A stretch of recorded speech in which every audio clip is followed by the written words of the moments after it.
Vou começar a aula de hoje falando sobre uma pergunta que me fizeram na última aula, só que o aluno, não me recordo qual aluno presencial, ele perguntou, na hora eu não entendi direito, fui passando, depois que eu fui pensar na pergunta dele. A gente falou sobre as causas excludentes da ilicitude e depois a gente começou a entrar já na culpabilidade. Quando eu falei das causas excludentes da ilicitude, legítima defesa, estado de necessidade, estrito cumprimento do dever legal e exercício regular do direito, um aluno perguntou, é o caso do médico? Eu acho que foi isso que ele falou. Não sei se o aluno está aqui na sala. Na hora eu não entendi direito, passei batido depois que eu fui entender a pergunta do aluno. Então, para não passar batido, para poder trazer essa informação para vocês, o que eu acho que o aluno perguntou? A seguinte situação, que é muito comum. Imagine um cidadão que sofre um acidente de moto, está lá no hospital, começa a dar problema na perna dele e o médico se vê obrigado a amputar a perna daquele paciente. Ele está inconsciente, não tem condições de concordar com aquele ato cirúrgico, mas o médico, diante do perigo que ele vê, ali na vida do paciente, ele amputa a perna daquele paciente. Qual que é a conduta do médico? Ele pratica o crime de constrangimento ilegal ou lesão corporal? Nós temos uma previsão expressa no artigo 146, parágrafo 3º do Código Penal, que diz o seguinte: o 146 traz o constrangimento ilegal. Constranger alguém mediante violência ou grave ameaça. Deixa eu colocar para a gente visualizar aqui. Constranger alguém mediante violência ou grave ameaça, ou depois de haver reduzido por qualquer outro meio a capacidade de resistência a não fazer o que a lei permite ou fazer o que ela não mandar. E embaixo nós temos que, além das penas cominadas, aplicam-se as correspondentes à violência. E olha o parágrafo 3º. Não se compreendem, na disposição desse artigo, a intervenção médica ou cirúrgica sem o consentimento do paciente ou de seu representante legal, se justificada por iminente perigo de vida. Se eu falo iminente perigo, a gente lembra de quê? Estado de necessidade. Então, esse parágrafo 3º do artigo 146, inciso 1º, traz uma modalidade de estado de necessidade de terceiro. Então, o médico, obviamente, não pratica crime. Agora, tem uma outra situação que eu tenho família de médico, então, que inclusive fazem cirurgias, e a gente sempre debate essa questão, é mais para o direito civil, mas não deixa de ter aqui um crime de constrangimento ilegal, que é a questão da transfusão de sangue na religião, para aquele que possui a religião Testemunha de Jeová. Então, você imagina, um cidadão, todo respeito aqui à religião, não estou fazendo nenhuma crítica, o cidadão vai submeter uma cirurgia e ele coloca lá, eles escrevem, caso haja necessidade de transfusão de sangue, eu prefiro morrer. Eu não quero passar por esse procedimento, porque eles têm na religião deles que se houver transfusão de sangue de uma outra pessoa, confesso que eu não sei o que eles pensam, mas eles consideram essa conduta abominável. E eles ficam até mal vistos na religião deles. Agora, imagina o médico. Está lá fazendo uma cirurgia naquela pessoa e precisa de uma transfusão de sangue. Aí ele olha na prancheta e vê Testemunha de Jeová e diz que prefere morrer a receber uma transfusão de sangue. E o médico vai e procede à transfusão de sangue. Seria constrangimento ilegal? Claro que não. No direito penal, é óbvio que não. No direito civil, se a gente vai discutir a questão do direito à vida, existe a discussão do direito à vida, não simplesmente o direito à vida, mas o direito à vida digna. Então, há uma corrente que entende que a pessoa pode optar por abrir mão de sua vida, levando em consideração a sua religião. Então, nesse caso, também seria um estado de necessidade terceiro, a pessoa está em situação de perigo, um terceiro, do mesmo jeito que tem legítima defesa de terceiro, nós temos, nesse caso, o estado de necessidade de terceiro. Então, há quem entenda que, nesse caso,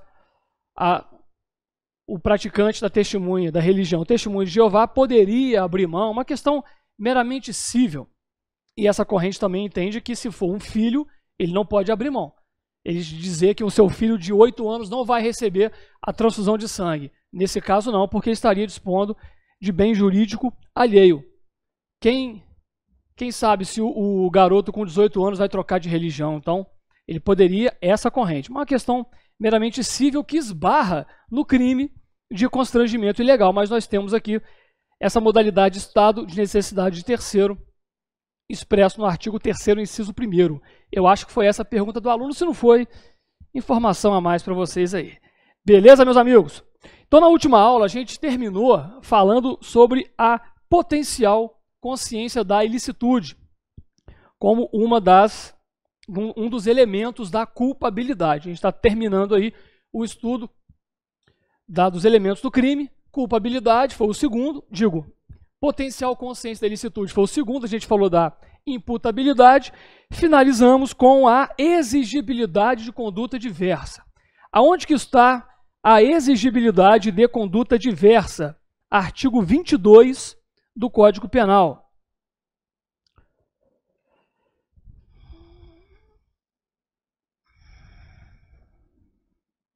Nas suas duas modalidades, nós temos a coação moral irresistível e a obediência hierárquica. Então joga na tela, por favor, o artigo 22 está aí. Se o fato é cometido sob coação irresistível, leia-se moral irresistível. O código não traz a palavra moral, mas leia-se coação moral. Por quê? Porque a coação física irresistível exclui a conduta. A gente viu isso. Coação moral, o exemplo da quadrilha de sequestradores, que sequestra o gerente do banco, o obriga a ir no banco com a chave, abrir. É uma coação moral irresistível que exclui a exigibilidade de conduta diversa. A outra é uma ordem não manifestamente ilegal de superior hierárquico. Imagine um negro entra numa loja, o dono da loja é racista, chega para o segurança e fala: expulsa esse rapaz da minha loja, sem falar que é com cunho racista. O segurança vai e expulsa. Ele está obedecendo uma ordem. É exigível dele não obedecer a ordem do seu patrão?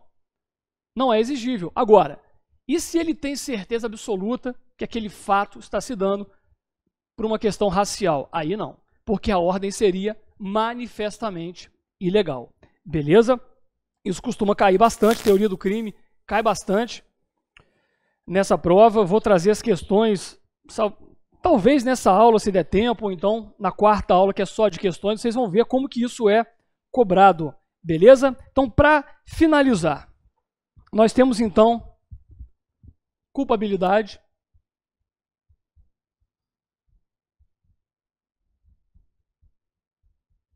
nos seus 3 elementos.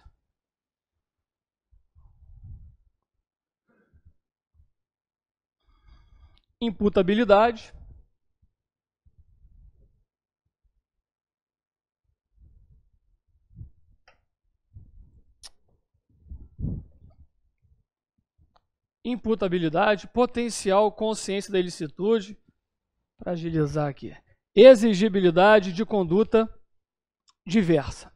Na imputabilidade, qual que é o rol da imputabilidade? Anomalia mental,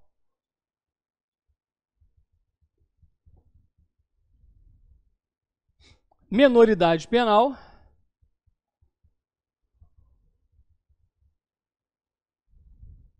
e embriaguez acidental completa.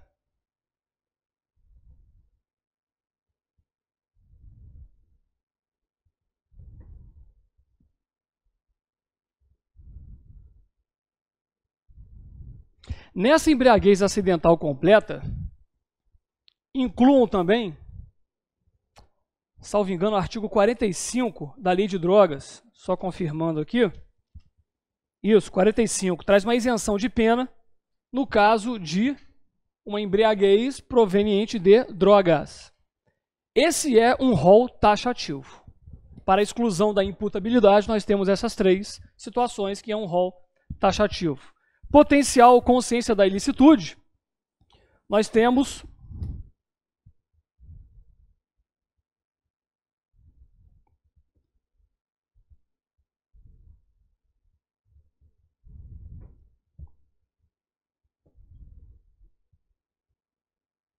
erro de proibição inevitável, também um rol taxativo. Agora, aqui, o terceiro elemento, como eu falei com vocês, artigo 22, coação moral irresistível e obediência hierárquica é um rol exemplificativo.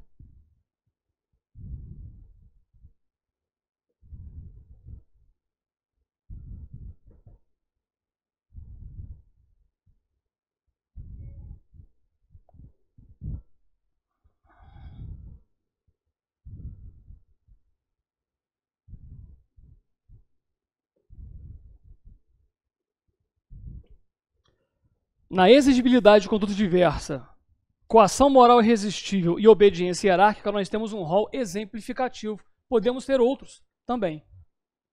No rol taxativo, nós sabemos, quando a lei traz um rol taxativo, não abre espaço para outras situações semelhantes. Imputabilidade, potencial consciência da ilicitude, nós temos um rol taxativo. Aqui, um rol exemplificativo. Posso apagar?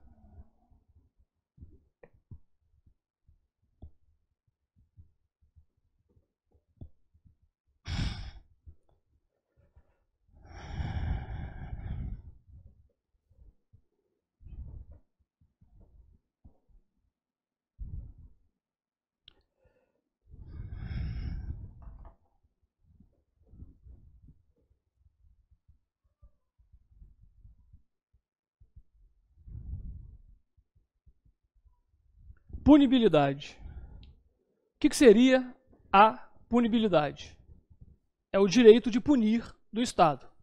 Passados os 3 elementos do crime, configurado o crime, recebendo o cidadão uma condenação, o Estado tem o direito de punir o cidadão. O que é isso? É o chamado direito penal subjetivo, que é o direito de punir do Estado.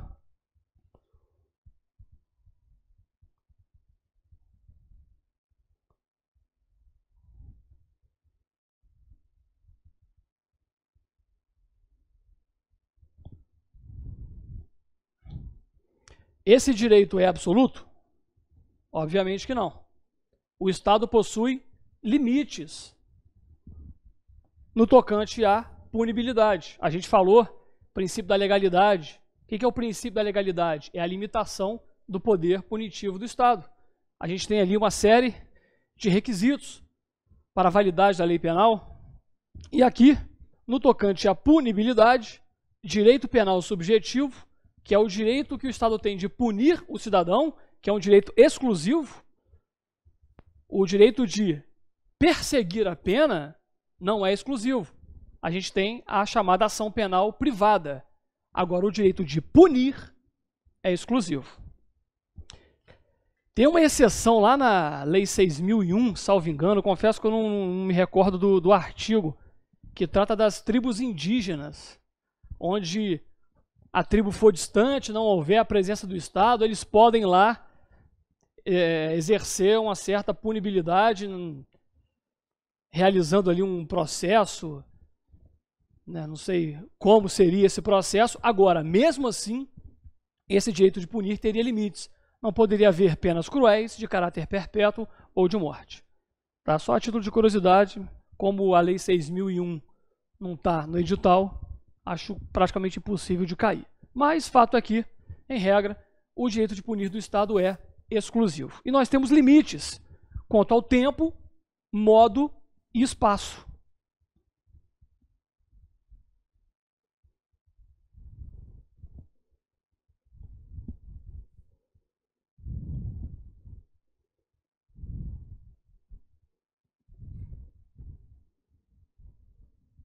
Limites ao poder punitivo quanto ao tempo. Prescrição. O cidadão não pode ficar eternamente esperando a boa vontade do Estado para investigar um crime que ele cometeu ou ele ser punido por esse crime. A gente vai falar sobre prescrição com muito mais detalhes. Vou trazer todos os tipos de prescrição, porque o código ele é um pouco confuso, não é tão fácil. Vou trazer aqui uma linha do tempo para a gente poder analisar corretamente os tipos de prescrição.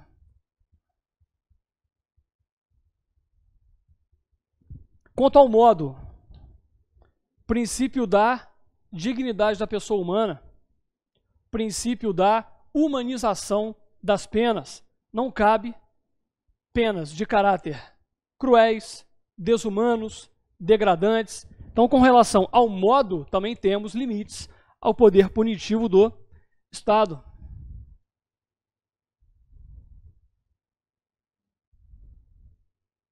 Princípio da dignidade da pessoa humana. E com relação ao espaço, a gente tratou sobre a territorialidade. Dependendo de onde o crime é cometido, o Estado não pode punir o cidadão. Então, territorialidade.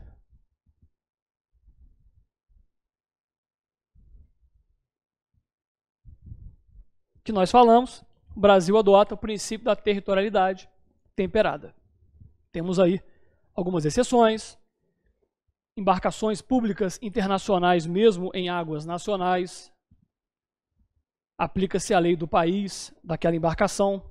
Então, com relação à punibilidade, temos esses 3 limites, porque, como eu disse, o poder punitivo do Estado não é absoluto.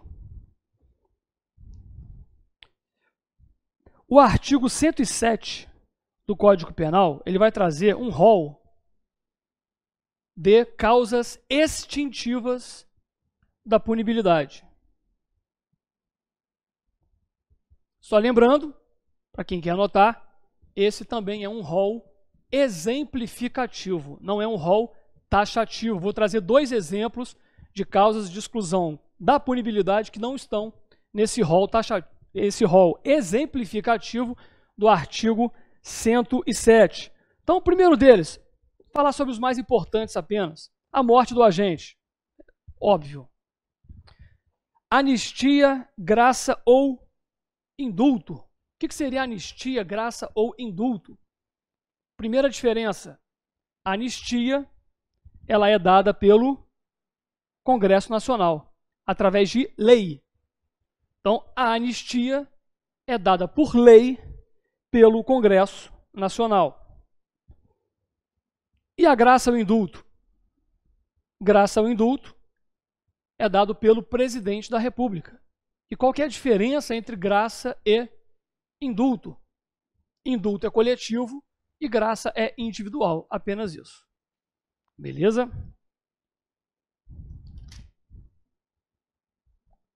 Pela retroatividade da lei, que não mais considera o fato como crime, muito óbvio também, abolício crimes, prescrição, decadência e perempção.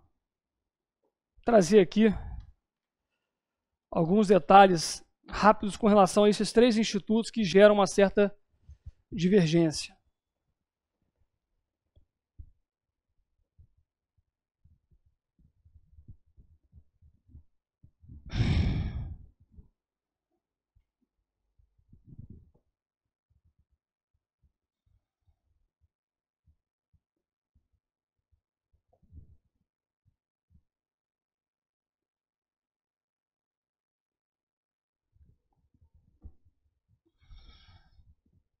Decadência e perempção. Primeira diferença entre decadência e perempção. A decadência, artigo 103 do Código Penal,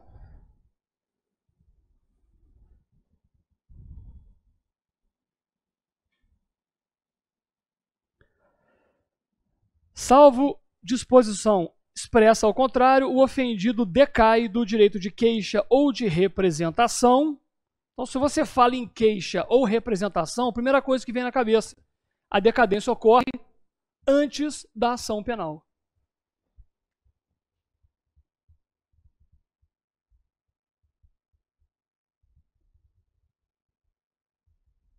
E a perempção, que está no artigo 60 do Código de Processo Penal, ocorre após o início da ação penal.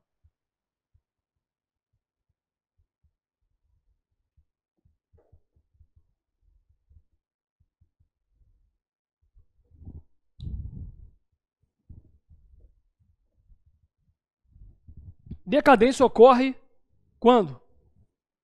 Quando decorridos 6 meses para a queixa ou representação.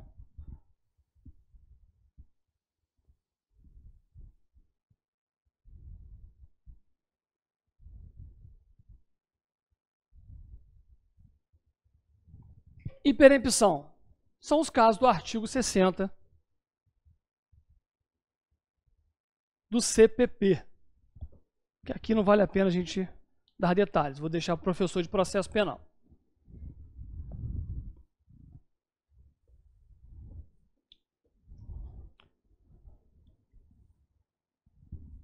Decadência ocorre em qual tipo de ação? Se eu falo em representação, ação penal pública condicionada. Ação penal pública condicionada à representação. Se eu falo em queixa, ação penal privada. E observem o artigo 103 quando fala ou no caso do parágrafo 3º do artigo 100 desse código, no dia em que se esgota o prazo para o oferecimento da denúncia. O que nós temos aqui? Ação penal privada subsidiária da pública.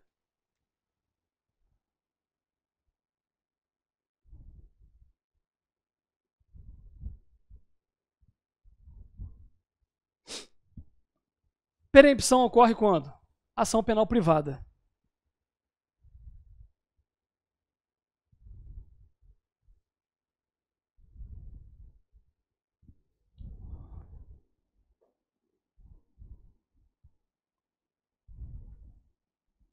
Então, um quadrinho básico aí.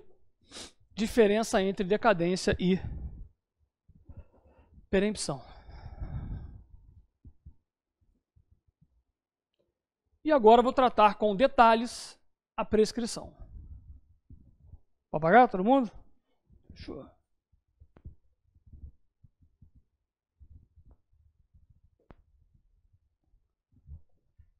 Esse rol do artigo 107 é bom dar uma olhada, porque costuma cair em prova também. Uma decorebinha chata, mas... não sei se vocês já viram as provas anteriores.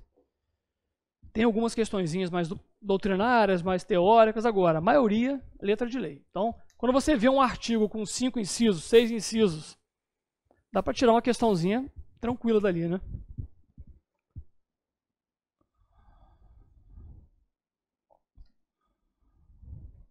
Prescrição.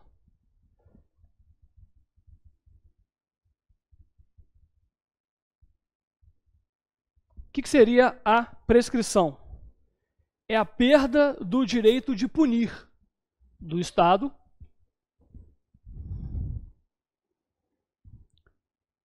e a perda do direito de executar uma pena.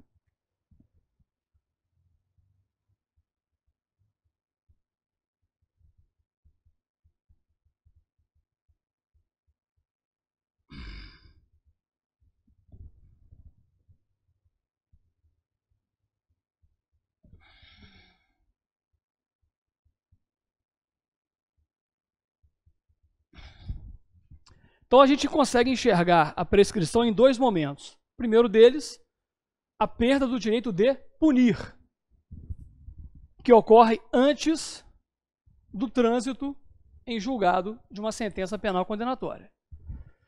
E a perda do direito de executar uma pena, obviamente, ocorre após a condenação com o trânsito em julgado de uma sentença penal irrecorrível e imodificável. Aqui já temos o início do cumprimento de pena. Aqui, antes do trânsito em julgado.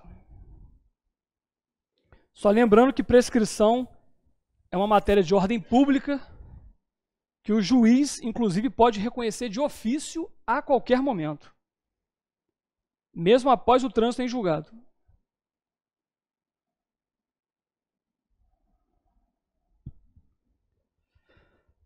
Nós temos na Constituição 2 crimes que são imprescritíveis. E eu já vi cair em prova o examinador confundindo com inafiançáveis.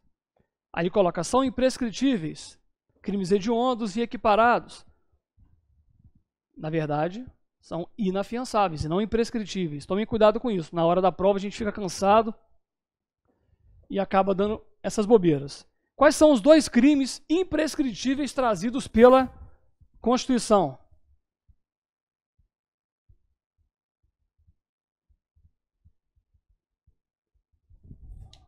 Racismo e a ação de grupos armados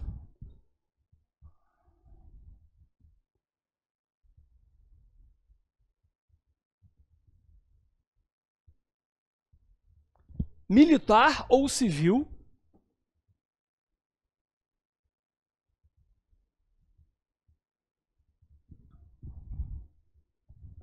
contra a ordem constitucional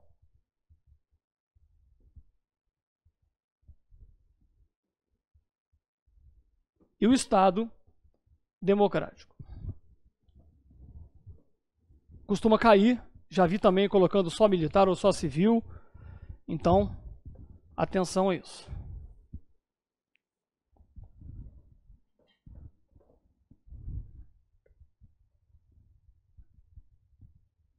Existe uma discussão que eu acho praticamente impossível cair numa prova de múltipla escolha, se pelo fato do racismo ser imprescritível, a injúria racial também seria. Então, só para vocês saberem aí, tem algumas doutrinas, alguns julgados, mas nada demais. É muito divergente, então isso aí em prova de múltipla escolha praticamente impossível de cair. Mas existe essa divergência. Beleza? Agora, com relação à prescrição, quais são os tipos de prescrição?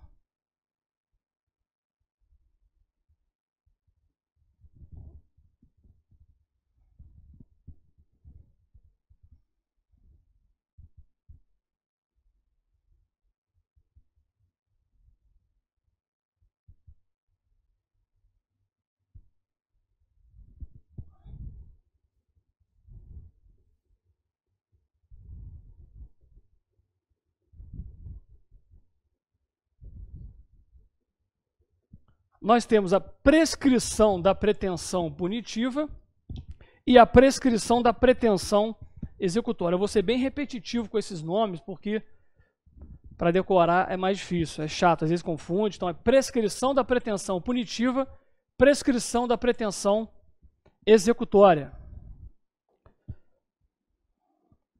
Prescrição da pretensão punitiva, nós temos 2 tipos. Prescrição da pretensão punitiva.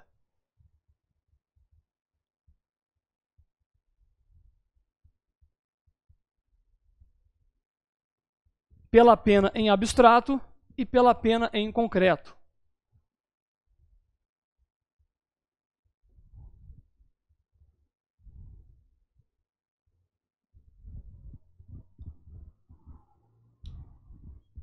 Prescrição da pretensão punitiva pela pena em abstrato. Onde que está? Artigo 109 do Código Penal. O que diz o 109?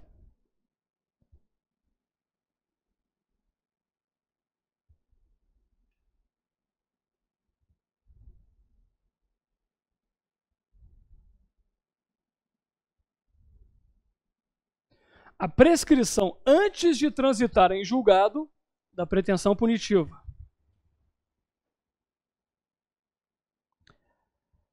Salvo disposto no artigo 110, parágrafo 1º, que a gente vai ver, regula-se pelo máximo da pena privativa de liberdade combinada para o crime. Então aqui, na prescrição da pretensão punitiva pela pena em abstrato, leva-se em consideração o máximo da pena combinada em abstrato.